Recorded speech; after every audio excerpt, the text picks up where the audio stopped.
You know, what happens in this country in politics is sometimes astounding. If you are the secretary of ASMIO and you're talking about the chairman of ASMIO, why do you need to go to the streets to discuss issues that you're supposed to be discussing? Why do you take them to the street if you are really aggrieved about issues and so on, and your intention is to actually resolve them?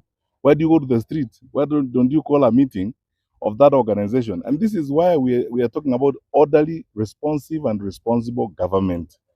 Because the leadership is not about mounting platforms on the streets and calling each other names and shouting at each other and so on.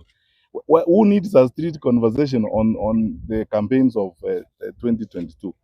I've often said in other platforms that if people actually wanted the truth about what happened in 2022 and so on, this administration promised us that they will form a commission of inquiry on state capture. Yes. And in that commission of inquiry, they would include a clause on the administration of elections in 2022. Yes. We have been waiting for that commission of inquiry, and that is what they need to do, so that we all go to KICC there and under oath, in the full glare of cameras and the country, we each say what we know and what happened.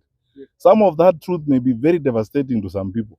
That is why people would choose this smoke screen confusion of all the time creating stories and all manner of stories.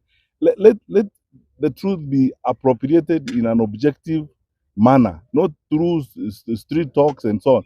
Sometimes, when people want to hide responsibility, they will come up with all these stories and so on and so forth, so that it boils down to a match of who speaks louder or who shouts louder than the other.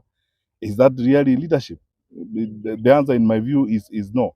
I'm going to ask the Secretary General to talk about the payment of agents and so on, because as you know, that is not something we ought to be discussing about in 2026 as we prepare for elections. Every time we are approaching a serious time of responsibility, such as we are doing, some of our leaders, especially those aligned to the administration, resort to drama and stories and lies to camouflage and to distract from answering straightforward questions and so on. We are preparing for elections as it is. And if anyone has got concerns about those agents who are not paid and so on, should they then address who hired them? And why should it be a national issue? Why should it be a concern for Grace and so on about which agent or as an ordinary citizen or a senior citizen like Kembi Gitura? Why should it be a matter we spend time on every day instead of focusing on the kids who are not in school right now because they have not been placed? The kids who are not in school now because their parents cannot afford the 9,000 shillings because this government cannot raise capitation. The people who have been suffered as a result of insecurity in the country.